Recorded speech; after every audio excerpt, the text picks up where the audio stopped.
നമസ്കാരം, ഞാൻ സുനിൽ സുന്ദർ. എൻ്റെ ചാനലിലേക്ക് നിങ്ങൾക്ക് എല്ലാവർക്കും സ്വാഗതം. ഇന്ന് ഞാൻ പറയുന്നത് സർപ്പദോഷത്തെക്കുറിച്ചാണ്. ഒരുപാട് പേരുടെ സംശയമാണ്, പലർക്കും അറിയാൻ ആഗ്രഹിക്കുന്ന ഒരു കാര്യമാണ്. അതിനെക്കുറിച്ച് ഞാൻ ഒരുപാട് വീഡിയോ ചെയ്തിട്ടുണ്ട്. എങ്കിലും ഇപ്പോൾ ഒരുപാട് പേര് ചോദിക്കുന്നുണ്ട്. വ്യത്യസ്തമായ രീതിയിൽ ഒന്നുകൂടി ഞാൻ അതിനെ അവതരിപ്പിക്കാം. നിങ്ങൾക്ക് ജ്യോതിഷപരമായ വാസ്തുപരമായ എന്തെങ്കിലും കാര്യങ്ങളാണ് അത് ഞാൻ പറഞ്ഞാൽ മതി എന്നുണ്ടെങ്കിൽ ഇപ്പോൾ ഈ സ്ക്രീനിൽ എഴുതി കാണിക്കുന്നതിന്റെ ഓഫീഷ്യൽ ഓൺലൈൻ ബുക്കിംഗ് നമ്പറാണ്. ഈ നമ്പറിലേക്ക് വിളിച്ചോളൂ.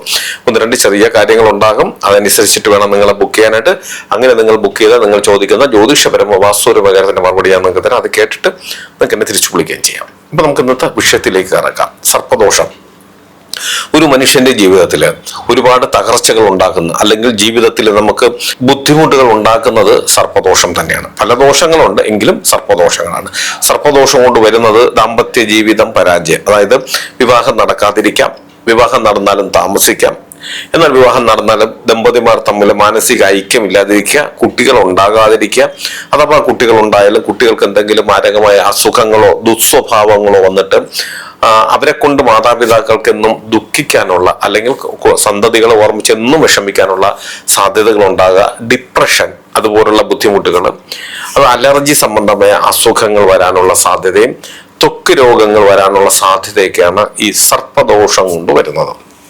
അപ്പൊ അതിന് ഞാൻ അറിഞ്ഞ ഒരു സംഭവമാണിത്. എനിക്ക് നേരിട്ട് അറിയാവുന്ന ഒരു സംഭവമാണ്. ഒരു കുടുംബത്തില് സർപ്പദോഷമുള്ള ഒരു കുടുംബത്തില് ഒരു ഭാര്യയ്ക്കും ഭർത്താവിനും 4 കുട്ടികൾ ജനിക്കുന്നു. 4 പ്രാവശ്യമായിട്ടാണ് 4 കുട്ടികൾ.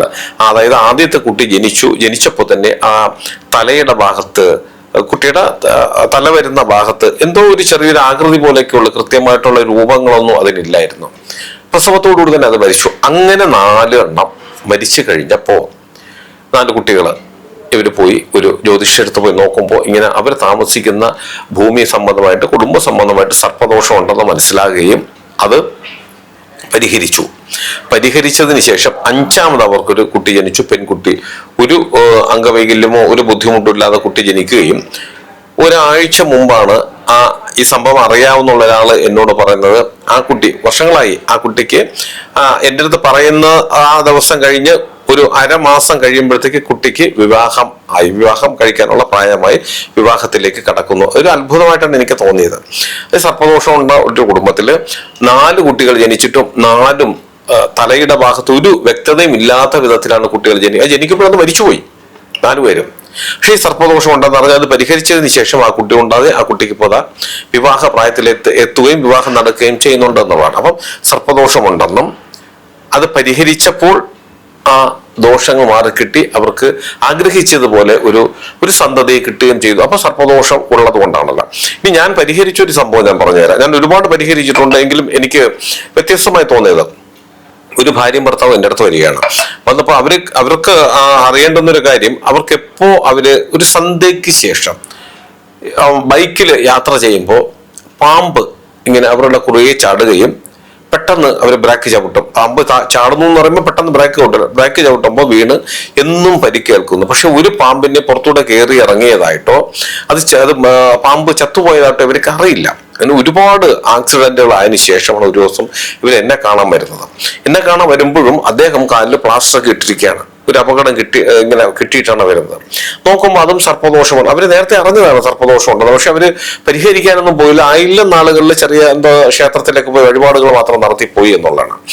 അത് കണ്ടുപിടിച്ചു, അത് പരിഹരിച്ചതിന് ശേഷം പിന്നീട് അവർക്ക് ഞാൻ പറഞ്ഞതുപോലെ ശക്തമായിട്ടുള്ള പരിഹാര കർമ്മങ്ങൾ ചെയ്തു. 1 വർഷത്തോളമാണ് അതിന്റെ ബാക്കി പരിഹാര കർമ്മങ്ങൾക്ക് ശേഷം നമ്മൾ ചെയ്യേണ്ട അതായത് ആർക്കാണോ സർപ്പദോഷം വന്ന് അവർ ചെയ്യേണ്ടുന്ന പരിഹാരങ്ങൾ 1 വർഷത്തോളം നീണ്ടു നിൽക്കുന്ന കർമ്മങ്ങളാണ്. 1 വർഷം വെച്ചാൽ 1 വർഷത്തിൽ 365 ദിവസം പോയി ചെയ്യേണ്ട, 1 വർഷത്തിൽ 13 ദിവസം 28 ദിവസം കൂടുമ്പോൾ വരുന്ന ഒരു ദിവസം ക്ഷേത്രത്തിൽ പോയി മുടക്കമില്ലാതെ ചെയ്യേണ്ട പരിഹാരങ്ങളാണ്. അങ്ങനെ ചെയ്തു, അതും പൂർണ്ണമായി മാറി. അവർക്ക് അതിനുശേഷം ഈ ഒരു വിധത്തിൽ അപകടങ്ങളൊന്നും വന്നിട്ടില്ല എന്നുള്ളതാണ്. അപ്പൊ സർപ്പദോഷം ഉള്ളവർക്കാണ് ഇതുപോലുള്ള ബുദ്ധിമുട്ടുകൾ വരുന്നത്. ഒരുപാട് പേര് ചോദിക്കുന്നതാണ്. ഇപ്പൊ ഈ ഇടയ്ക്ക് തന്നെ എൻ്റെ അടുത്ത് വന്നത് ഒരു ക്രിസ്ത്യൻ യുവതിയാണ്. അവരുടെ വിവാഹ ജീവിതം പോയി, അവരുടെ സഹോദരന്റെ വിവാഹ ജീവിതം തകർന്നു. അവരുടെ ജനിച്ച മകള് ഓട്ടിസം പിടിച്ചൊരു കുട്ടിയായിട്ടാണ് ജനിച്ചിരിക്കുന്നത്. അപ്പൊ ഇത് ഞാൻ പറയാൻ കാര്യം, ഈ ഒരു ക്രിസ്ത്യാനിയാണ്, അവർക്ക് എങ്ങനെ ഈ സർപ്പദോഷം വന്നു എന്നുള്ളതാണ്. അപ്പൊ സർപ്പദോഷം വരാനുള്ള കാരണം, ഒന്ന് നമ്മുടെ കുടുംബത്തില് മുൻപ് ജീവിച്ചിരുന്ന ആരെങ്കിലും സർപ്പദോഷം വരുന്ന, നാഗശാപം വരുന്ന വിധത്തിലുള്ള കാര്യങ്ങൾ ചെയ്യുകയോ, അതായത് ആൾത്തറകൾ നശിപ്പിച്ച് കളയുകയോ അല്ലെങ്കിൽ സത്യമുള്ള നാഗങ്ങളെ തല്ലിക്കൊല്ലുകയോ ഒക്കെ ചെയ്യാൻ ഒരുപാട് കാരണങ്ങളുണ്ട് അതിനകത്ത്. വന്നാൽ ഇങ്ങനെ വരാം. അപ്പൊ ഒരു ക്രിസ്ത്യൻ കുടുംബത്തിലുള്ളവർ ഈ ആരാധന നടത്തേണ്ട കാര്യം ഇല്ലല്ലോ. അവർക്കില്ല, അവര് തലമുറകളായിട്ട് അവര് ക്രിസ്ത്യാനികളാണ്. പക്ഷെ അവർക്ക് അങ്ങനെയുള്ളവർക്ക് എങ്ങനെ വരുന്നു എന്ന് ചോദിച്ചാല്, സർപ്പദോഷമുള്ള ഭൂമി നമ്മൾ വാങ്ങിച്ച് അവിടെ വീട് വെച്ച് താമസിച്ചാലും അതിൽ ഒരു 10 പേരുണ്ടെങ്കിൽ 3 പേർക്കെങ്കിലും ഇതുപോലുള്ള ദോഷങ്ങൾ വരാനുള്ള സാധ്യതയുണ്ട്. അപ്പൊ ഈ പറഞ്ഞ ഈ കുടുംബത്തിലുള്ളവർക്കും അങ്ങനെയുള്ളൊരു ദോഷമാണ് വന്നിരിക്കുന്നത്. അവർ ആരാധന നടത്തിയതല്ല, പക്ഷെ ആരാധന നടത്തിയിരുന്ന ഒരു കാവ്, അതെല്ലാം തട്ടിപ്പൊളിച്ച് അവിടെ തന്നെ അതിന്റെ അവശിഷ്ടങ്ങൾ ഉണ്ടായിരുന്നു. ഇവരുടെ മുൻഗാമികൾ വാങ്ങിച്ചതിന് ശേഷം അതെല്ലാം കൊണ്ടൊരു കുളത്തിൽ കളഞ്ഞിട്ട് അവരവിടെ വീട് വെച്ച് താമസമാക്കിയെന്നാണ്. അപ്പൊ ഈ കുടുംബത്തിലെ തലമുറകളായിട്ട് ഈ സംഭവത്തിന് ശേഷം, അതായത് ഈ ഭൂമിയിലും താമസമാക്കിയതിന് ശേഷം ഈ കുടുംബത്തിലെ തലമുറകളായി ജനിക്കുന്ന ഒരു 10 പേര് ജനിച്ചാൽ 7 പേരുടെ ജീവിതവും ഇതേ കണക്കായിരുന്നു. ആ കുടുംബത്തിൽ ഇപ്പോ അടുത്ത തലമുറയിലേക്ക് സന്തതികൾ പോലും ഇല്ലാത്തൊരവസ്ഥയിലേക്ക് വന്നു. ഉള്ള സന്തതിയാണെങ്കിൽ അത് വല്ലാത്തൊരവസ്ഥയാണ്. അതിന് ഒരു ശരിക്കുള്ള ബുദ്ധി പോലും വരുന്നില്ല. ഇനിയും അതിന് ഈ ഓട്ടിസം എന്ന് പറഞ്ഞ അവസ്ഥ കൂടാനുള്ള സാധ്യതയാണ് കാണുന്നത്. അപ്പൊ സർപ്പദോഷം എന്ന് പറഞ്ഞാൽ നമ്മൾ ഒരുപാട് സൂക്ഷിക്കേണ്ടതാണ്, നിസ്സാരമായി കളയരുത്. അപ്പൊ സർപ്പദോഷം തുടക്കമൊക്കെ ആണെങ്കിൽ നമ്മൾ ആയില്യം നാളുകളിൽ നാഗപൂജ നടക്കുന്ന ക്ഷേത്രങ്ങളിൽ പോയിട്ട് നമുക്ക് 100 പാലിന് കൊടുക്കുകയോ അല്ലെങ്കിൽ എന്തെങ്കിലും വഴിപാടുകളൊക്കെ നടത്തിയാൽ ഒരു പരിധിക്കപ്പുറം നമുക്ക് രക്ഷപ്പെടാൻ സാധിക്കും. പക്ഷേ ഇതൊരു 1-2 തലമുറയൊക്കെ കഴിഞ്ഞ് വന്നു പോയാൽ പിന്നീട് ഇതൊന്നും കൊണ്ട് നമുക്ക് ഈ പറഞ്ഞ കർമ്മങ്ങൾ കൊണ്ടൊന്നും പൂർണ്ണമാകില്ല എന്നുള്ളതാണ്. ഈ കർമ്മങ്ങളാണ് നമ്മൾ ചെയ്യേണ്ടതെങ്കിൽ പോലും നല്ല കർമ്മികളെ വിളിച്ച് നമ്മുടെ വീട്ടിൽ, നമ്മൾ എവിടെയാണോ താമസിക്കുന്നത് ആ വീട്ടിൽ കൊണ്ടുവന്ന് നല്ല രീതിയിലുള്ള പൂജകളൊക്കെ നടത്തി, അത് ഒരുപാട് വിധിയുണ്ട് അതിന്. നാഗവിഗ്രഹം എല്ലാം വെച്ചിട്ട് ചെയ്യുന്ന പൂജകളാണ്. അതിന് ആ പൂജയ്ക്ക് ശേഷം വരുന്ന 13 ആയില്യം വീണ്ടും നമ്മൾ തൊട്ടടുത്തുള്ള ക്ഷേത്രം, ഇത് പറയുമ്പോൾ പലരും വലിയ ക്ഷേത്രങ്ങളിലൊക്കെ കിലോമീറ്ററുകൾ താണ്ടി വലിയ ക്ഷേത്രങ്ങളൊക്കെ ഓടിപ്പോയി പരിഹാരങ്ങൾ ചെയ്യാമെന്ന് പറയും. അതിന്റെ ആവശ്യമില്ല. നമ്മൾ എവിടെയാണോ താമസിക്കുന്നത്, സ്വന്തം വീടാണെങ്കിലും ഒരു വാടക വീടാണെങ്കിലും, നമ്മൾ താമസിക്കുന്ന വീടിന് തൊട്ടടുത്തുള്ള ക്ഷേത്രത്തിൽ പോയി നമ്മൾ ഈ ആയില്യ പൂജയിൽ പങ്കെടുത്താൽ മതിയാകും. അപ്പൊ ചോദിക്കും, 5 പൂജ കഴിഞ്ഞപ്പോൾ ഞങ്ങൾ മറ്റൊരു സ്ഥലത്തേക്ക് പോകേണ്ടി വന്നു. നിങ്ങൾ എവിടെയാണോ താമസിക്കുന്നത്, ചിലപ്പോൾ ഈ 13 മാസം നിങ്ങൾ 13 വീട്ടിലായിരിക്കും താമസിക്കാൻ പോകുന്നത്. അത് നിങ്ങൾ നോക്കണ്ട, എവിടെയാണോ നിങ്ങൾ താമസിക്കുന്നത് അതിന്റെ തൊട്ടടുത്തുള്ള ക്ഷേത്രത്തില് കൃത്യമായി പോണം. നമ്മുടെ വീട്ടിൽ മരണമോ മരണസമാനമായിട്ടുള്ള ദുരിതങ്ങളോ വന്നാൽ മാത്രമേ നമ്മൾ പോകാതിരിക്കാൻ പാടുള്ളൂ. കൃത്യമായി നമ്മൾ അല്ലാതെ ഒരു നിസ്സാര കാരണം പറഞ്ഞ് പോകാതിരിക്കരുത്. അങ്ങനെ നിങ്ങൾക്ക് പോകാൻ സാധിക്കുന്നില്ല, ഒരു മരണം സംഭവിച്ചു, നമുക്ക് ക്ഷേത്രത്തിൽ പോകാൻ പറ്റില്ല, അങ്ങനെയാണെന്നുണ്ടെങ്കിൽ ഇത് ഏത് കർമ്മികളാണോ വന്ന് വീട്ടിൽ ഈ പരിഹാര പൂജകൾ ചെയ്യുന്നത് അവരോട് വിളിച്ചു പറഞ്ഞ് അതിനുള്ള പരിഹാരം ആ ആയില്യത്തിന് അവര് നടത്തും. കാരണം എന്ന് പറഞ്ഞാൽ നിങ്ങൾക്ക് വീട്ടിൽ കൊണ്ടുവന്ന് പൂജിക്കുന്ന ഈ വിഗ്രഹം അവരുടെ ക്ഷേത്രത്തിൽ അല്ലെങ്കിൽ അവരുടെ പൂജാ സ്ഥലത്ത് വെച്ച് വീണ്ടും 13 ആയില്യത്തിന് ശക്തി പൂജ കൊടുക്കുന്ന ഒരു കർമ്മം കൂടിയുണ്ട്. അത് പൂർത്തിയാക്കിയതിന് ശേഷമാണ് അവർ പിന്നെ ഇത് കുടുംബത്തിൽ കൊണ്ടുപോയി ഈ വിഗ്രഹം സമർപ്പിക്കുന്നത്.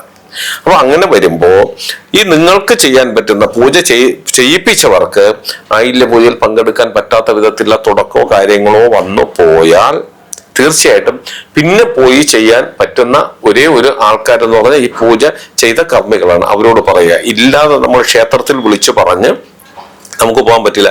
ക്ഷേത്രത്തിൽ വിളിച്ചു പറഞ്ഞ് കമ്മിറ്റിക്കാരെ കൊണ്ട് ചെയ്യിപ്പിക്കുകയോ അല്ല എന്നുണ്ടെങ്കിൽ നമ്മുടെ ഏതെങ്കിലും മറ്റ് സുഹൃത്തുക്കളെയോ മറ്റാൾക്കാരെയോ വിട്ട് ചെയ്യിപ്പിക്കുക എന്ന് പറഞ്ഞാൽ അത് ഫലമല്ല. ഈ പരിഹാര പൂജ, അതായത് നമ്മുടെ വീട്ടിൽ ഈ സർപ്പദോഷം നാഗശാപം ശക്തമായി നിന്നാൽ അതിനെ പരിഹരിക്കുന്ന പൂജകൾ ചെയ്താൽ അതിനുശേഷം വരുന്ന ഈ 13 പരിഹാര പൂജ ചെയ്യാൻ ഒന്നുകിൽ ചെയ്യിപ്പിച്ചവർ ഇല്ലെങ്കിൽ ചെയ്തവർ, അങ്ങനെ മാത്രമേ ഇത് ചെയ്യാൻ പാടുള്ളൂ. മുടക്കം വന്നു പോയാൽ 13 ചെയ്യാൻ പറഞ്ഞ് 1 മുടങ്ങി അത് 14ാമത്തെ ചെയ്യാമെന്ന് വെച്ചാൽ അതൊന്നും പരിഹാര മാർഗമല്ല. 2 പേരും, അതായത് ചെയ്യുന്നവരും ചെയ്യിപ്പിക്കുന്നവരും സംയുക്തമായിട്ട് 1 വർഷത്തോളം ഒരേ മനസ്സായിട്ട് നിന്ന് കാര്യങ്ങൾ ചെയ്താൽ മാത്രമേ പൂർണ്ണമായിട്ടും ഈ അതിശക്തമായിട്ടുള്ള സർപ്പദോഷങ്ങൾ പോവുകയുള്ളൂ. ഇന്ന് എന്നെ വിളിക്കുന്നതിൽ അല്ലെങ്കിൽ എനിക്ക് ഓൺലൈൻ വഴി സർപ്പദോഷത്തെ കുറിച്ച് അല്ലെങ്കിൽ ജീവിതത്തിന്റെ ദുരിതത്തിനെ കുറിച്ച് അല്ലെങ്കിൽ വിവാഹം നടക്കാത്തതിനെ കുറിച്ച് അല്ലെങ്കിൽ സന്തതികൾ രക്ഷപ്പെടാത്തതിനെ കുറിച്ച് ഒക്കെ ചോദിക്കുമ്പോൾ കൂടുതലും സർപ്പദോഷങ്ങളാണ് ഇതിനകത്ത് കാണുന്നത്. ഇതൊക്കെ പരിഹരിക്കുന്നതിന് ശക്തമായിട്ടുള്ള പൂജാവിധികളുണ്ട്. തീർച്ചയായിട്ടും ഇത് പരിഹരിച്ച് പോകാൻ സാധിക്കും.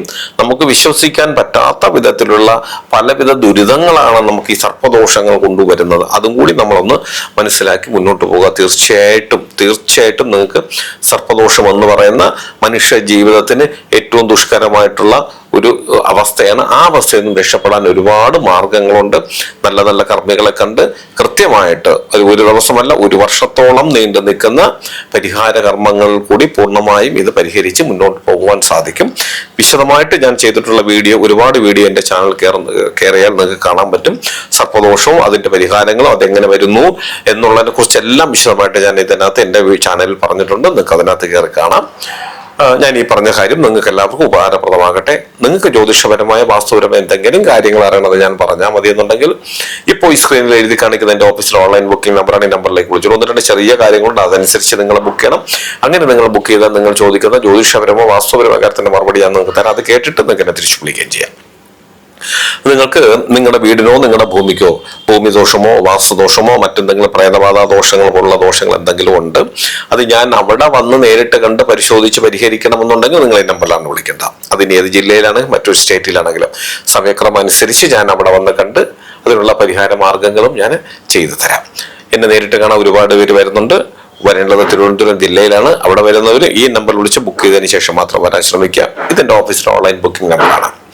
ഇത് രാവിലെ 10 മുതൽ വൈകുന്നേരം 5:30 മണി വരെ നിങ്ങൾക്ക് നമ്പർ വിളിച്ച് ബുക്ക് ചെയ്യാം. നിങ്ങൾ എൻ്റെ ചാനൽ സ്ഥിരമായിട്ടൊന്ന് കാണണം, സബ്സ്ക്രൈബ് ചെയ്യണം. എനിക്ക് വേണ്ടുന്ന എല്ലാവിധ പ്രോത്സാഹനം തരികയും വേണം. നിങ്ങൾക്കും നിങ്ങളുടെ കുടുംബത്തിലെ ഓരോ അംഗത്തിനും എല്ലാവിധ ഐശ്വര്യങ്ങളും സന്തോഷവും സമാധാനം ദീർഘായുസ്സും ഈശ്വരൻ തരട്ടെ എന്ന് ആത്മാർത്ഥമായി പ്രാർത്ഥിച്ചുകൊണ്ട് തൽക്കാലം നിർത്തുന്നു. അടുത്ത ഒരു വീഡിയോയുമായി കാണുന്നവരെ എല്ലാവർക്കും നന്ദി, നമസ്കാരം.